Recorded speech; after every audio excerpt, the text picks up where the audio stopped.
রাধিকা, কি হয়েছিল যখন আমি কল করেছিলাম? তুমি একটাও কথা বললে না কেন?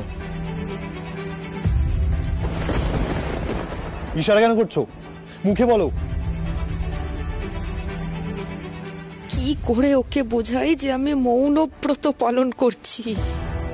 রাধিকা, কিছু বলো, চুপ করে থেকো না।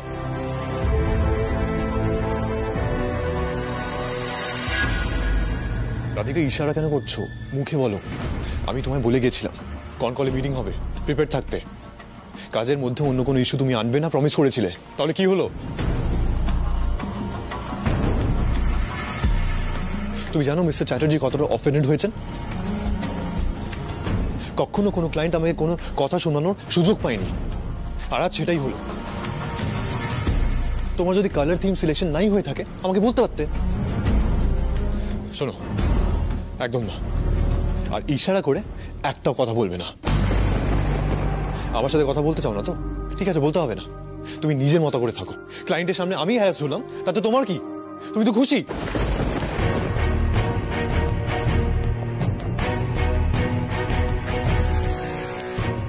হে ভগবান, এই যে কি মুশকিলে আমি পড়লাম। আমি কি করে ওকে বোঝাবো কেন আমার কথা বলা বারণ?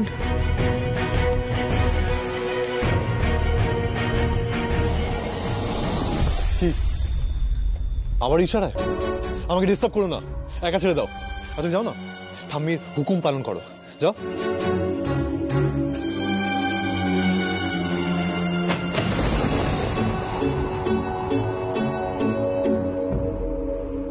তুমি আমাকে ভুল বুঝছো।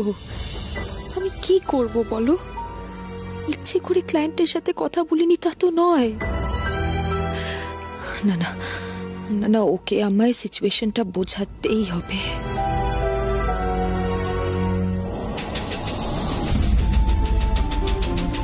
This is enough. বেরিয়ে যাও এখান থেকে। কি করব কি হ্যাঁ, ওকে বোঝানোর এখন একটাই রাস্তা, কাগজে লিখে।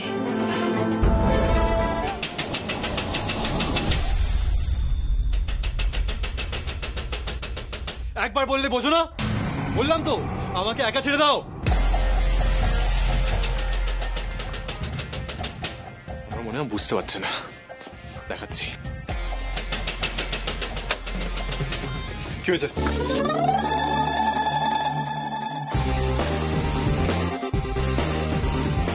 রাধিকা,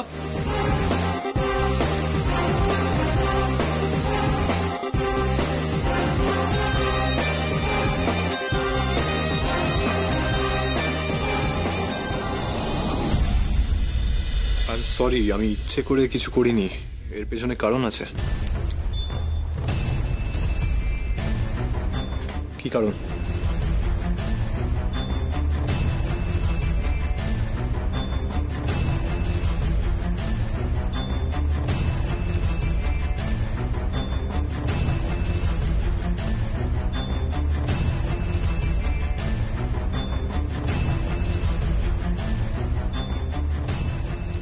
ঠাম্মি আমায় আর দিদি ভাইকে মৌনব্রত রাখতে বলেছেন। মৌনব্রত, তাই আমি কথা বলতে পারছি না।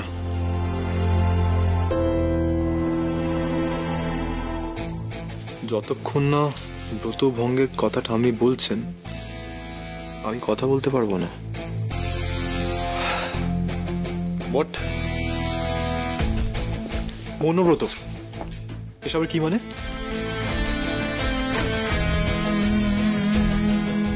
বিলিভেবল। মানে তোমার কাছে ব্রত ত্রত বেশি ইম্পর্টেন্ট হলো? অফিসের কাজ, আমাদের প্রেস্টিজ, এগুলোর কোনো ভ্যালু নেই তোমার কাছে? নাও নাও, লেখো লেখো।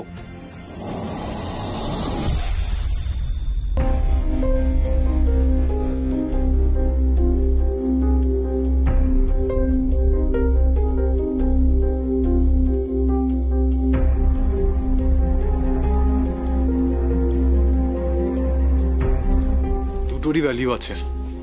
ঠাম্মির আশীর্বাদ যেমন দরকার তেমনি আমার কাজও। আর বড়দের আশীর্বাদ থাকলে কখনো বড় কাজ ভালোভাবে হয় না। আমি আবার তোমায় রাধিকা শুনছো? একবার একটু নিচে এসো না। আমি বেরোচ্ছি, ঠিক আছে? রাখো। কি? ও আমি কোথায় যাচ্ছি? কেন জানার কি খুব দরকার আছে? জানতে হবে না, তুমি হয়ে থাকো স্পিচলেস।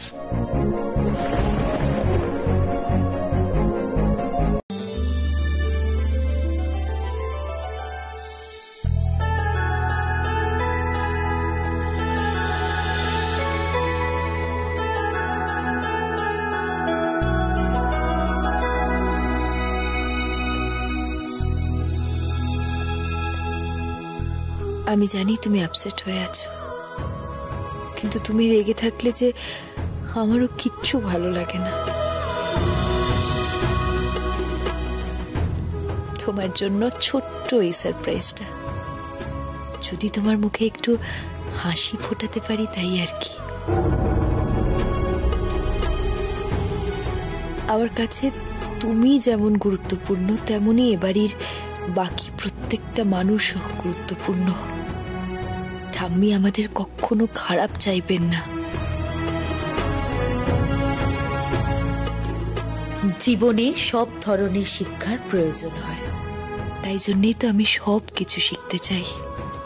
ভুল বুঝো না গো আমায়, প্লিজ আমার পাশে থাকো। রাধিকা, আমি তোমায় কষ্ট পেতে দেব না। যা হবে দুজনে শেয়ার করে নেব।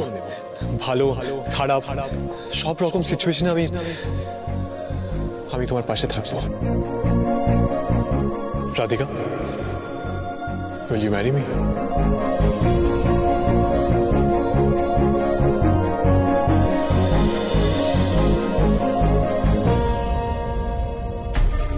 রাধিকা, তোমার মুখে হাসি, চোখে কত স্বপ্ন দেখছি, কিন্তু তুমি এত খুশি থাকলে যে আমার ভীষণ রাগ হয়।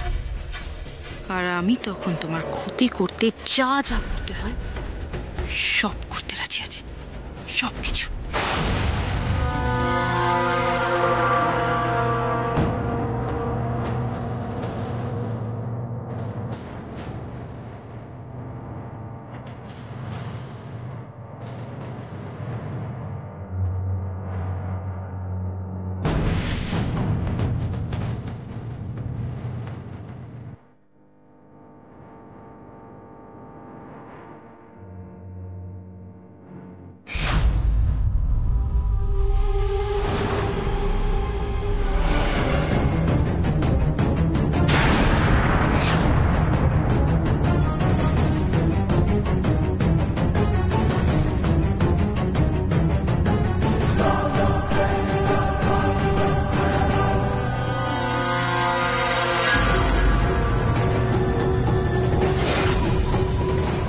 বারবার তুমি বেঁচে যাও রাধিকা, কিন্তু এই আগুন থেকে তুমি আজ কিছুতেই বাঁচতে পারবে না।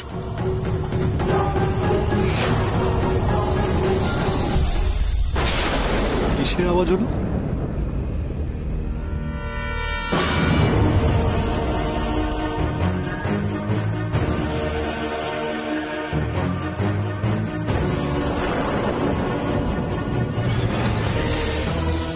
রাধিকা, রাধিকা কোথায়? ঠিক আছে তো?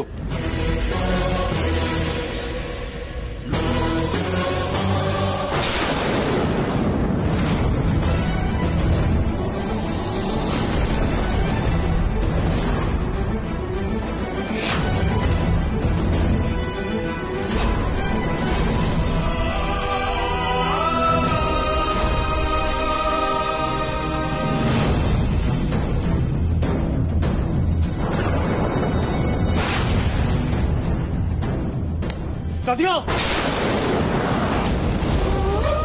ছাড়ো। আমি বুঝতে পারছি না তুমি এত কেয়ারলেস কি করে হতে পারো। শাড়িতে আগুন লেগে গেছে, তুমি সেটাও বুঝতে পারছো না? আমি যদি না দেখতে পেতাম তাহলে কি হতো? এখনো তুমি এখনো কথা বলবে না? তোমার এত বড় ক্ষতি হতে যাচ্ছিল, তুমি তাও কথা বলবে না? হ্যাঁ, তুমি তো আগুনটা দেখতে পেলেও চিৎকার করে কাউকে ডাকতে না, কারণ তুমি তো মহান ব্রত পালন করতে ব্যস্ত, তাই তো? সত্যি বুঝতে পারিনি আমি। তবে দেখো, ঠাকুর ঠিক সময়ে তোমায় পাঠিয়েছেন। আমার বিপদ আপদে তুমি সব সময় আছো আমাকে প্রোটেক্ট করার জন্য। আমার আর কিসের চিন্তা বলো? আজ আমি আবারও নিশ্চিত হলাম। ও দিদি, বাবলিকে আসতে বলো না। হ্যাঁ, তাহলে আমি ওর নামে একটা পুজোর আয়োজন করতে পারি। সেটা সম্ভব নয় সোনালি। দিদি শোনো না, আমি বলছিলাম কি বাবলির নামে একটা পুজোর আয়োজন করতে চাই, আর একটু দান ধ্যানও করতে চাই। তুমি বুঝতে পারছো তো, প্রথম সন্তান এই বাড়ির, যা সব গেল বাড়ির উপর দিয়ে, ভগবানের আশীর্বাদে যদি একটু ভালোই ভালোই কেটে যায়। তুমি দেখো না, একটু বলে দেখো না। দিদি আসলে সোনালি বাবলির নামে একটু পুজো দিতে চায়, সেই কারণেই এই বাড়িতেই পুজোর আয়োজন করা হবে। যদি বাবলিকে 2-3 দিনের জন্য এখানে রাখা সম্ভব হয়, অবশ্যই যদি আপনাদের অনুমতি থাকে তবেই।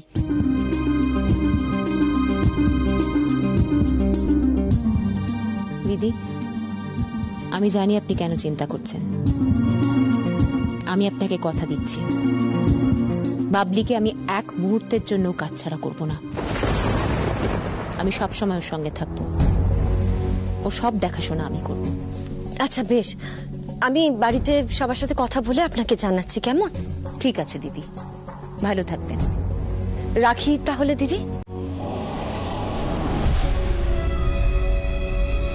দিদি, উনি রাজি হয়েছেন? জানাচ্ছেন।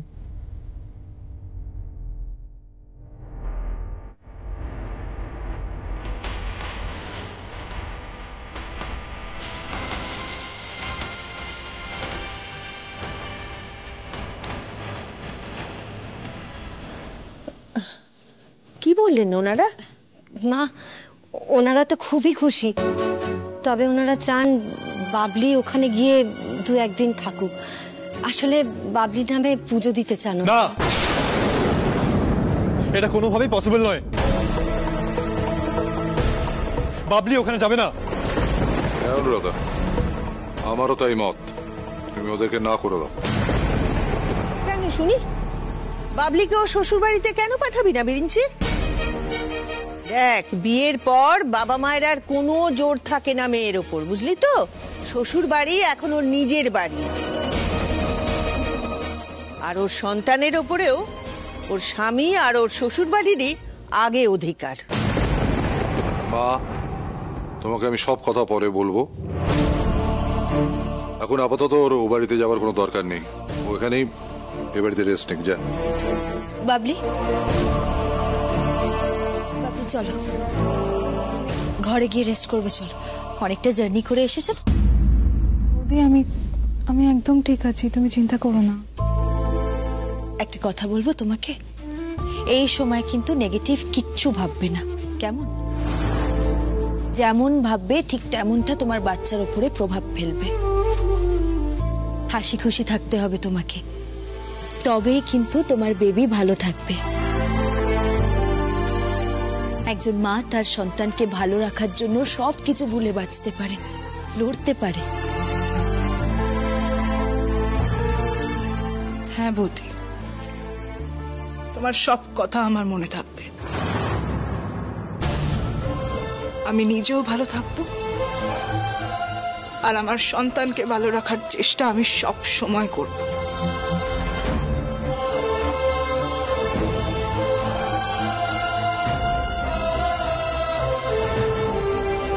বাবলি, বাবলি তুই কি চিন্তা করছিস? চিন্তা করিস না, আমরা সবাই আছি তো তোর দেখভালের জন্য। মন খারাপ করার কোনো সুযোগ দেব না। যা রেস্ট নিয়ে নে।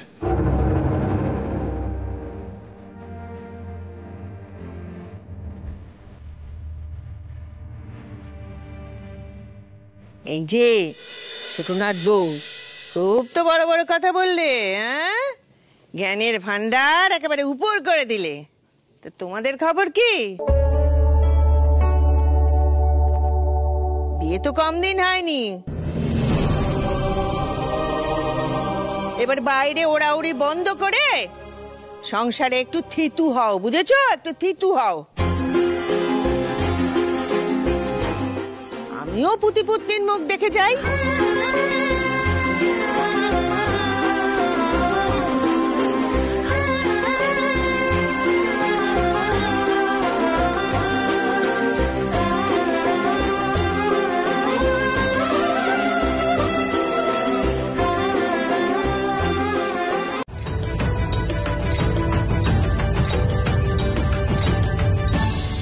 তয়োস্তু কর্ম সংন্যাসা তয়শ্চ কর্ম।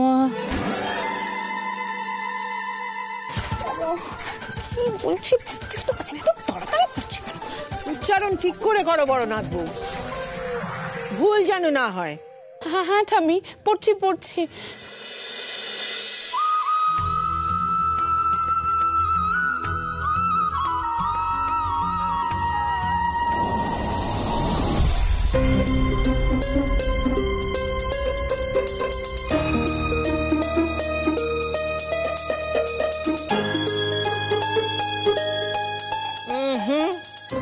পাঠ থেকে যেন মন না সরে।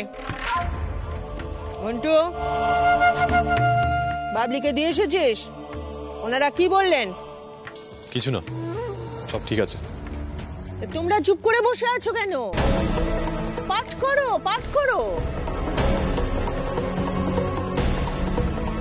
ঠাম্মি রাধিকাকে ছাড়বে না, আমায় এখানে থাকতেই হবে, নাহলে ঠাম্মি ঠিক রাধিকাকে ডাউন করার চেষ্টা করবে। সিরিয়াসলি, রাধিকা আমার একটাও কথা শুনে না।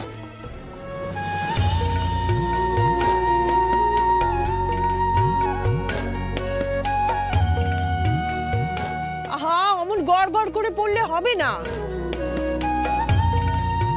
ঠিক করে মানে বুঝে বুঝে পড়ো, যাতে আমি জিজ্ঞেস করলে আমাকে বলতে পারো। আরে বাবা, শ্লোকের মানেই যদি না বুঝলে তাহলে তো পড়াই বৃথা। সেরেছে, এসবের মানে কি? আমাকে যদি এই বুড়িটা মানে বোঝাতে বলে, আমার তো সব দাঁত ভেঙে যাবে। না না, আমাকে মানে বুঝে পড়ার চেষ্টা করতে হবে। জানি না কতটা পারবো, কিন্তু ঠাম্মি যা বললেন সেটা তো ঠিক। ये नाथमयी वात्मत्वाजितः वेनात्मयी नात्मा राजितः।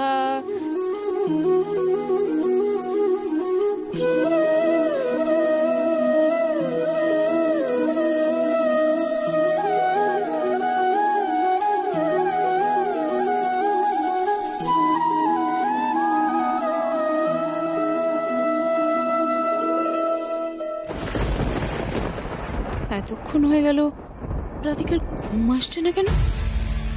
ঘুম এলে রাধিকার ভুল হবে, আর ঠাম্মি ওর উপর রেগে যাবে।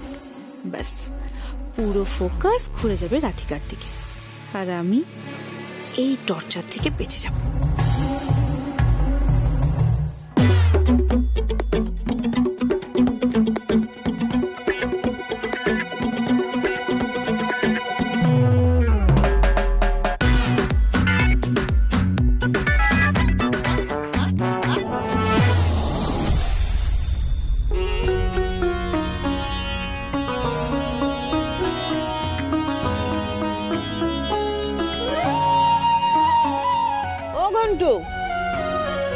তুই ঘরে গিয়ে বিশ্রাম নে না, এখানে বসে থেকে কি করবি?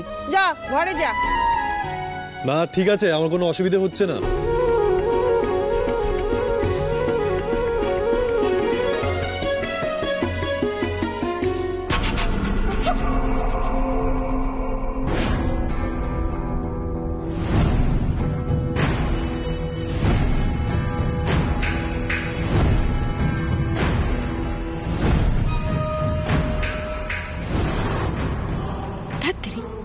এখনো কোনো কাজ হচ্ছে না কেন? রাধিকার তো এতক্ষণে চোখ ঘুমে জুড়ে আসা উচিত।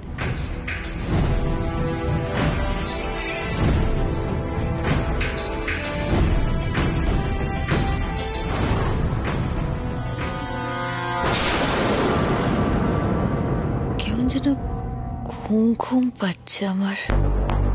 এত তাড়াতাড়ি তো আমার ঘুম আসে না। এই তো আমার ট্রিক ফাইনালি কাজ করেছে। রাধিকা এবার ঘুমিয়ে পড়বেই।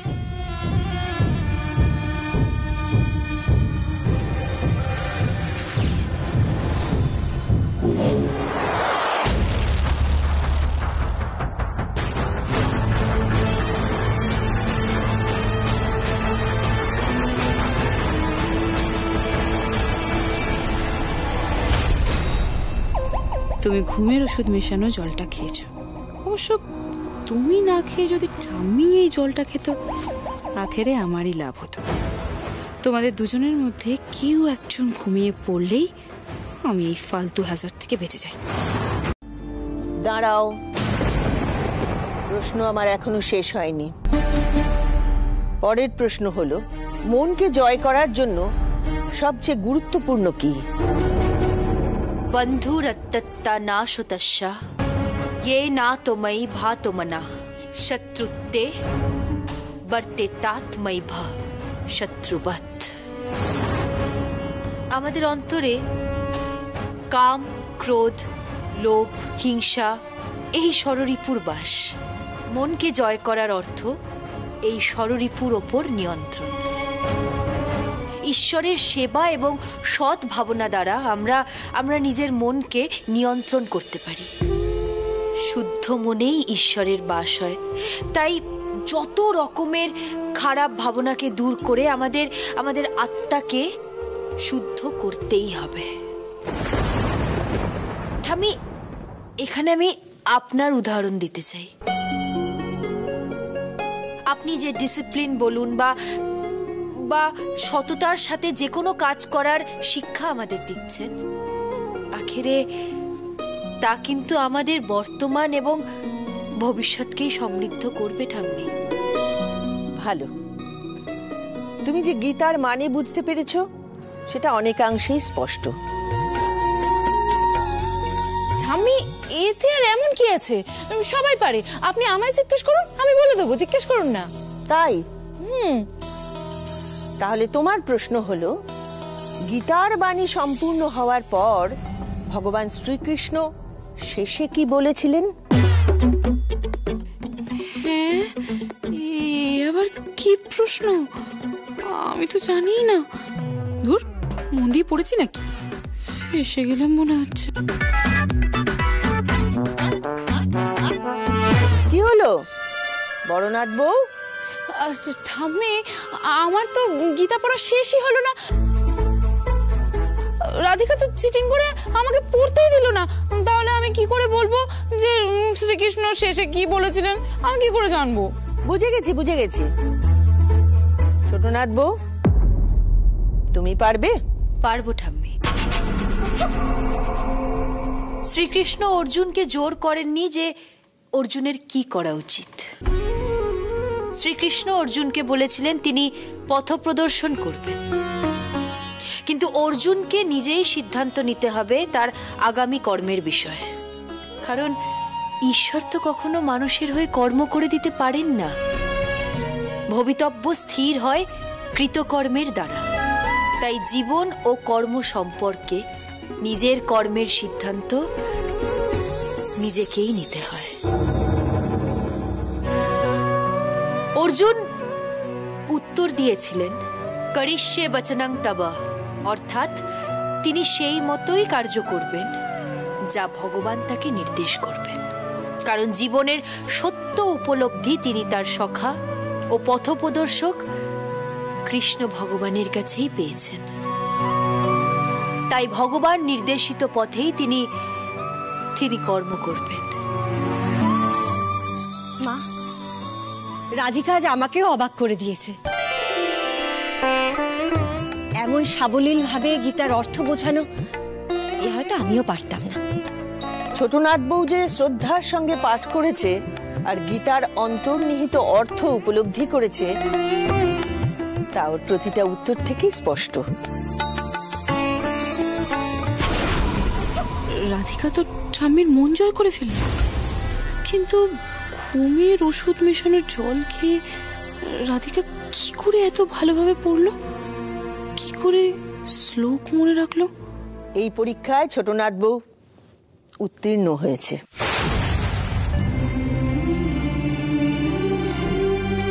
কারণ পাঠের সময় ও একবারও ওঠেনি, মন অন্যদিকে দেয়নি।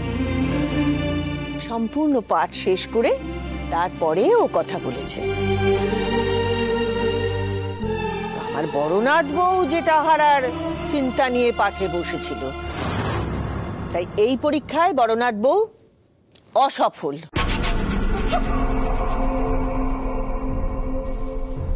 ঠাম্মি,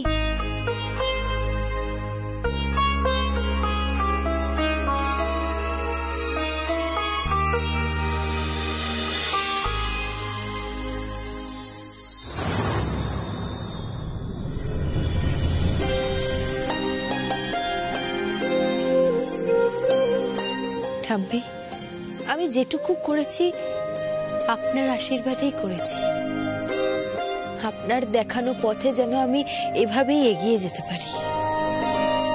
আমি ভেবেছিলাম তুমি সেনবাড়ির বউ হওয়ার যোগ্যই নও, কিন্তু এখন দেখছি তোমার মধ্যে অনেক গুণই আছে।